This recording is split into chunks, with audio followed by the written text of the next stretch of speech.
Hello and welcome to Housing Development, the program that brings you in-depth analysis of the housing sector in Nigeria. I'm your housing diva, Flora Ani, and today we'll be diving into one of the most crucial issues shaping the future of housing in our country, the 2025 housing budget. Housing is a basic human need, and with Nigerians' growing population and a housing deficit estimated at over 20 million units, the 2025 budget is a critical step in addressing this national challenge. But does this year's budget meet the needs of the people? It's been an incredible year of growth, innovation, and impact in housing and real estate across Africa and beyond, from groundbreaking housing projects to pivotal policy changes. The strides made in 2024 have set new standards and opened doors for an even brighter future. What opportunities and challenges lie ahead? Stay with us as we analyze the figures, highlight key initiatives, and speak with experts about what this allocation means for the average Nigerian right after the trending news in the sector.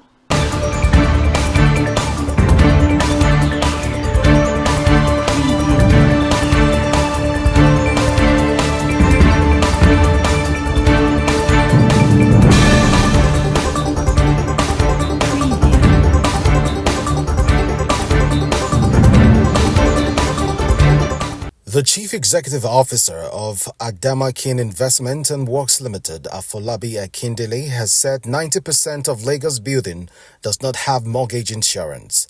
He disclosed this at the 137th remembrance of Iyalode, late Mrs. Efunroye Tinubu, recently in Lagos. Akindele said that 90% of these buildings cannot have viable mortgage insurance without having a registered title. He further stated that the oldest title in Nigeria is a title owned by Madam Tinubu since 1912, registered in Alausa since 2008, which sadly was blocked or embargoed by Governor Babajide Sanwo-Olu. Rivers Commissioner for Fiscal Planning and Urban Development, Evans BP, Sunday, said no death was recorded in the collapsed three-story building in Ikwerre local government area. The commissioner, in a statement by his special advisor on media and publicity, Emeka Idika, said the affected building under construction collapsed on Saturday, January 4th, 2025. He said a timely rescue mission by the ministry and that of the special duties, alongside other joint efforts, averted the loss of lives as victims were taken to the hospital for medical care. The commissioner said no fewer than 7 persons sustained various degrees of injuries in the incident. The Nigerian Society of Engineers has expressed concerns over the federal government's recent appointment of non-engineers to critical positions that require professional engineering expertise.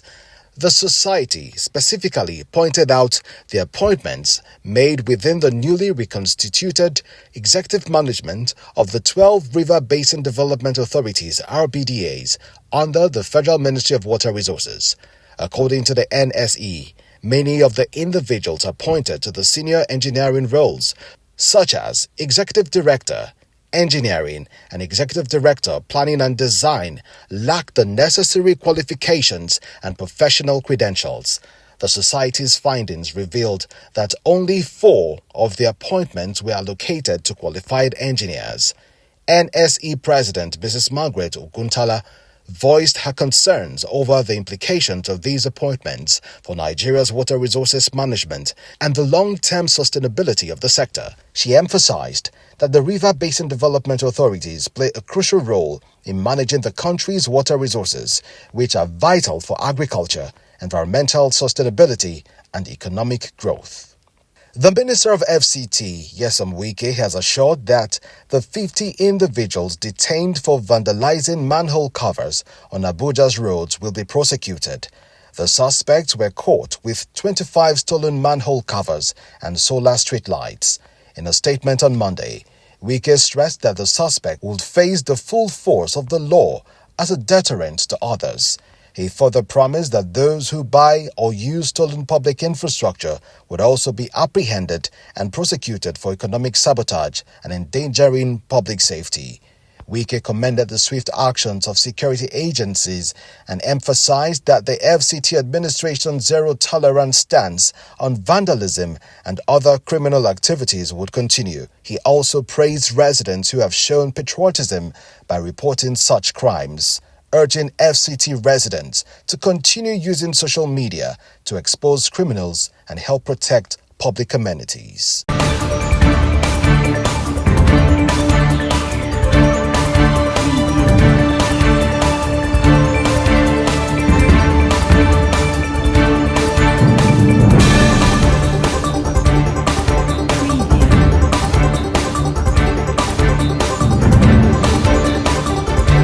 For more housing, finance, and construction news, do well to visit www.africanhousingnews.com.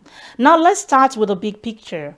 On 18 December 2024, the President presented the 2025 budget, a record of 49.74 trillion naira, a 41.9% increase from the previous year.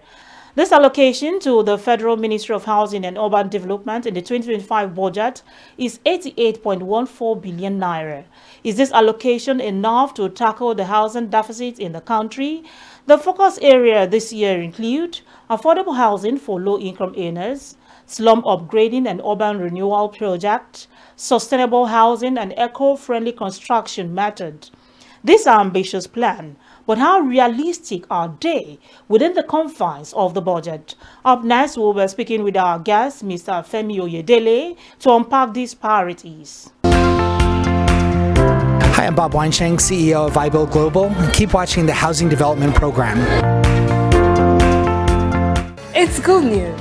Are you a stakeholder in the built environment, or you are looking for an authentic, credible source for housing and construction news in Africa? You now have an opportunity. Africa International Housing Show has now created a unique opportunity for you by establishing a full-fledged housing television, the first of its kind in Africa. You can now access information on home ownership, rental, building materials, finance, real estate and insurance, among others, all on Housing TV Africa, channel 149 on Startimes.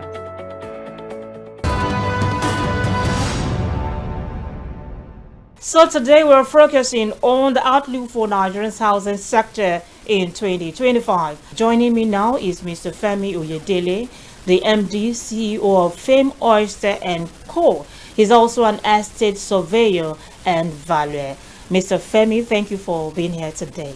So now let's go straight to the questions. What are the key trends expected to shape Nigeria's housing sector in 2025 from your own perspective? We thank God for another good year. And we in the housing industry, we are hoping that this year will be better than 2024. 2024 wasn't a very bad year, but it was not as rosy as we had in 2023. But you see, because it was an election year, we are transiting from one government to another. So it was expected.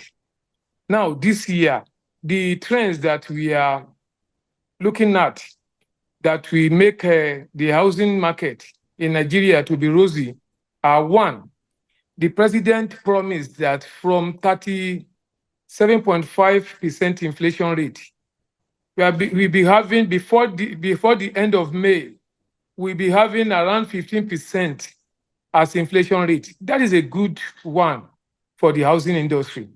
The second thing is that the dollar is going to be appreciating.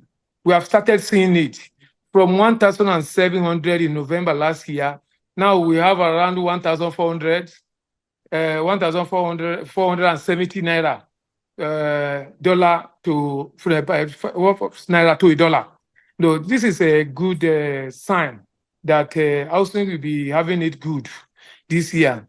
Then the third issue is the floating of Ministry of Finance Incorporated, which the president started with 250 billion naira. That's the real estate investment fund that was committed to MOFI. MOFI is a Ministry of Finance Incorporated. Now, this Ministry of Finance Incorporated is joining federal government housing organization like Federal Housing Authority,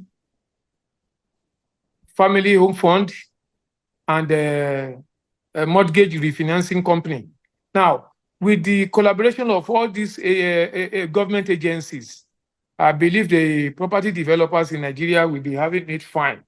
And we are looking forward to a better housing sector this year. All right, before we go to the area of the budget, you've looked at the positive aspect of what we're likely to see in 2025 in the housing sector. Now, while we're looking at those positive areas, let's also look at some challenges we might likely face this year in the housing sector. So how can these challenges also be addressed? A challenge that as I see in the budget is that the inadequate provision. You see, I'm going to be frank with you. We have discussed this before, and we are going to be continue to discuss it. Unfortunately, the federal government is not. It doesn't want to be too optimistic. That is why we have this what I will call conservative budget. Yes, because if you compare our budget this year with the budget of countries like Egypt and South Africa, you will see that it's not as bogus as those countries that I've mentioned. Now, but we have tried. Last year we had 28.75 trillion as budget. This year we are talking of 49.7, almost 50 trillion as budget. Yeah. It has nearly doubled. But the provision for housing, the provision of housing is our concern, is small compared to what we expected. But we will try. So in the looking at the housing deficit in the country, I would suggest that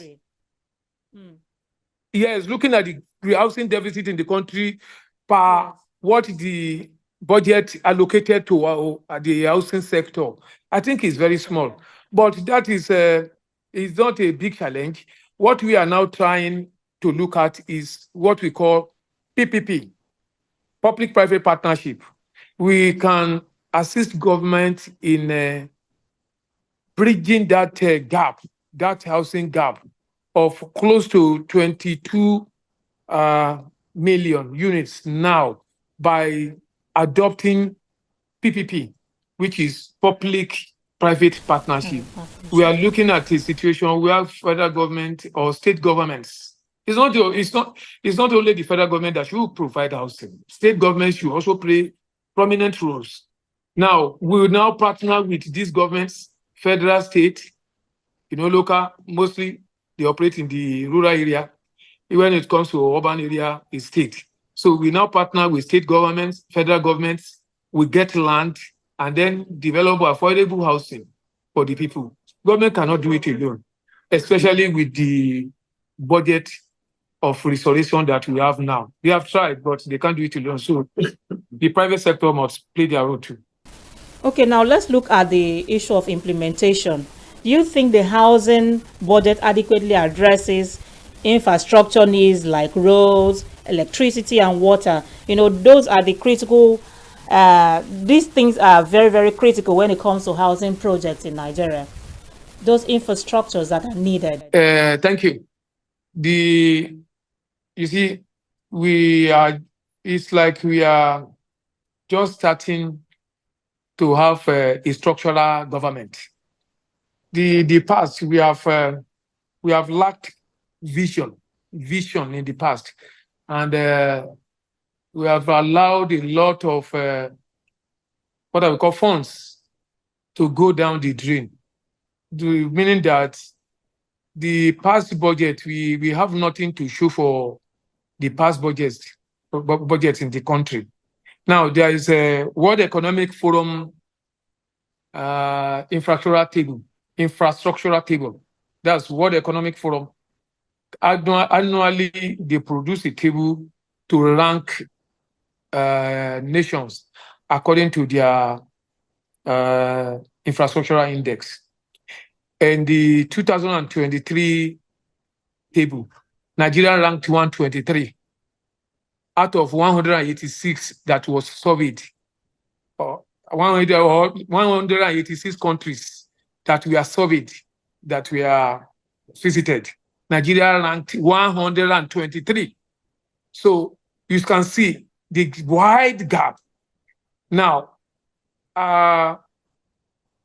saying the truth, the federal government cannot provide the infrastructures like road, bridges, etc. in a year. It's not possible. And then the population of the country is not remaining stagnant. We are increasing every day, meaning that the demand will be higher every year. So with the government, with the provision or with the allocation this year, though it is higher than the allocation for last year, but it is not adequate. It is not adequate. So I want to implore the federal government to what I will call implement to invest the scarce resource that we have. The resources, the budget is just too small. It's too small for our population. We are over 220 million. And then the federal government must make sure that there is no mistake. We must do proper needs assessment. That is infrastructure investment appraiser, so that we'll be hitting the nail on the head. We'll not be wasting money.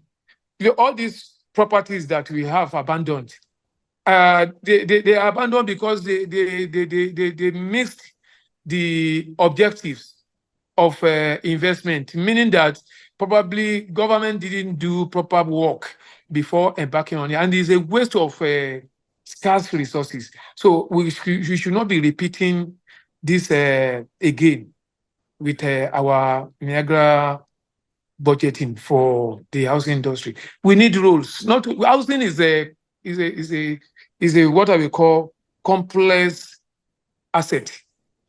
When you are defining housing, you must not only mention the shelter, you must mention the access road, mention infrastructural like drainages, mention electricity. In fact, so I see housing as a living space. Everything around man is housing.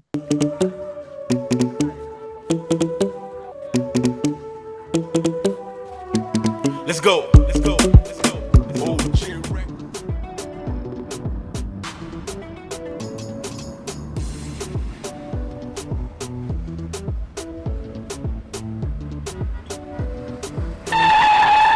Huh? What is it again? Oga, and they drive this car, my mind no dey. My landlord is on my neck. Your landlord again? I thought I have told you this before. Get a mortgage, register with NHF scheme, and get a home up front. What is so difficult about this? Oga, I will do just that. See, I will shame that my landlord. Mortgage. At the Federal Mortgage Bank of Nigeria, everyone deserves a home.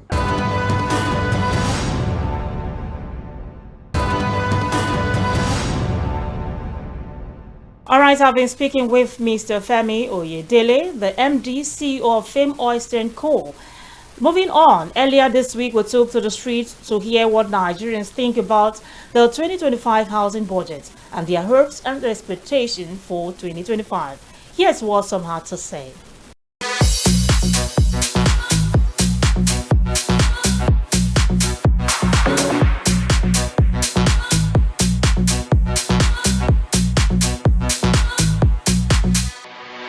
My expectation and my wish for housing sector this year, if the government can, we discover if they can improve in housing costs for low income earner.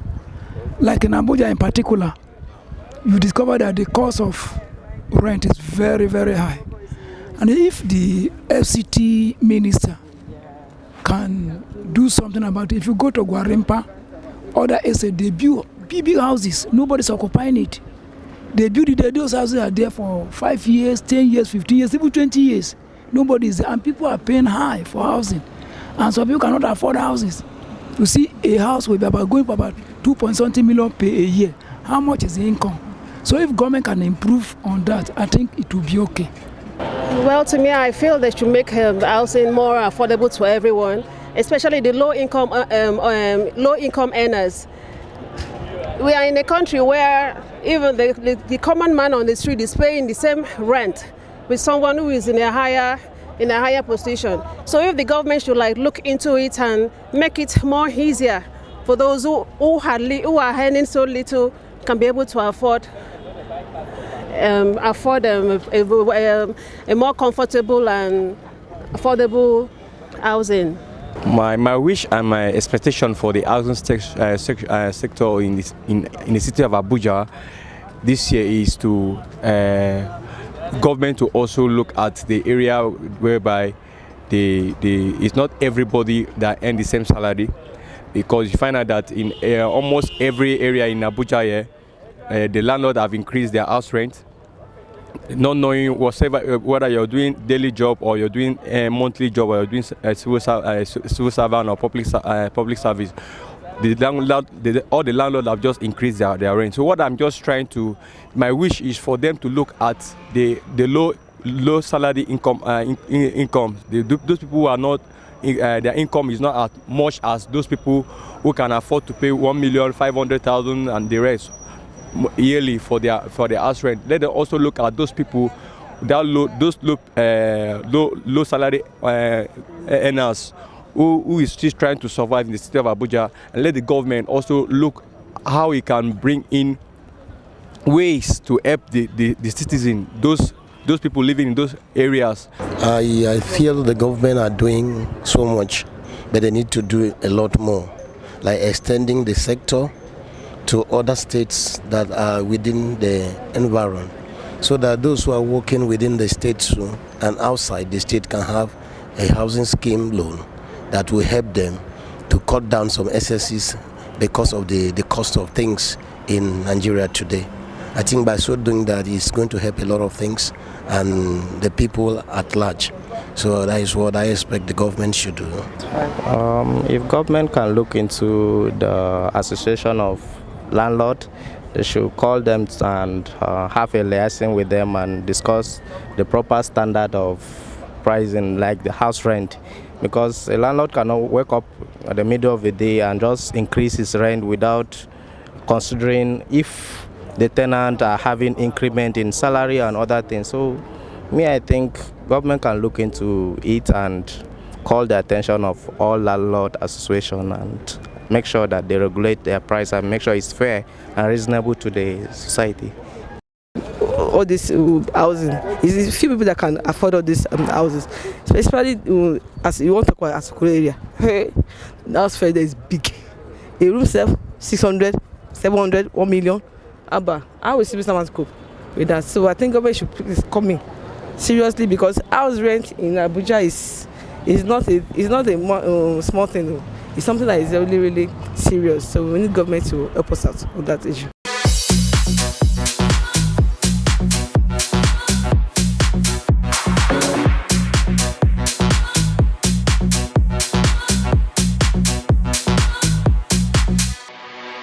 It's clear that while the 2025 housing budget is a step in the right direction, implementation and accountability will be key. To ensure success, we need transparency in project execution, collaboration between government and private sector players, policies that make home ownership easier for everyday Nigerians. Well, this is not just about numbers on paper. It's about ensuring every Nigerian has a place to call home. Coming up next is our Women Cross Wednesday. Our Women Cross this day is Dr. Chiakpoji, the Chairperson, Board of Directors at the Shelter Africa Development Bank, and Urban Development and Housing Finance Specialists. Our Woman Crush this Wednesday is Dr. Mrs. Chi Akpoji, currently the Chairman, Board of Directors at Shelter Africa, and an Urban Development and Housing Specialist. She is a wife, a mother, and a real estate refinance expert. She holds a PhD in comparative literature from the University of Nigeria, Nsukka, and an MA in modern Anglo-Irish studies from the University of Ottawa, Ontario, Canada. Chi Akpoji is the former Director, Policy, Corporate Strategy and Partnerships at NMRC with over 20 years experience in development finance, housing and economic development. She was the founding coordinator of the Nigerian Housing Finance Program, which birthed the NMRC. Dr. Akpoji was the senior advisor to the former coordinating minister for the economy and the Honorable Minister of Finance of Nigeria, Dr. Mrs. Ngozi Okonjo-Iweala. She served in various capacities at the World Bank Group, such as development consultant on education and health issues for the African region between 2003 and 2004, coordinator, communications and partnerships for Cities Alliance between 2005 and 2012, amongst others. She loves reading, writing, and playing tennis. All of these amazing qualities are what makes Dr. Mrs. Chi Akpoji our woman crush this Wednesday. That's it on today's episode of Housing Development. Remember, housing is not just a sector, it's a foundation of our lives and communities. Join me next week as I explore innovative housing solutions, transforming lives across the country. As always, I am Flora Ani, your housing diva. Thank you for watching and bye for now.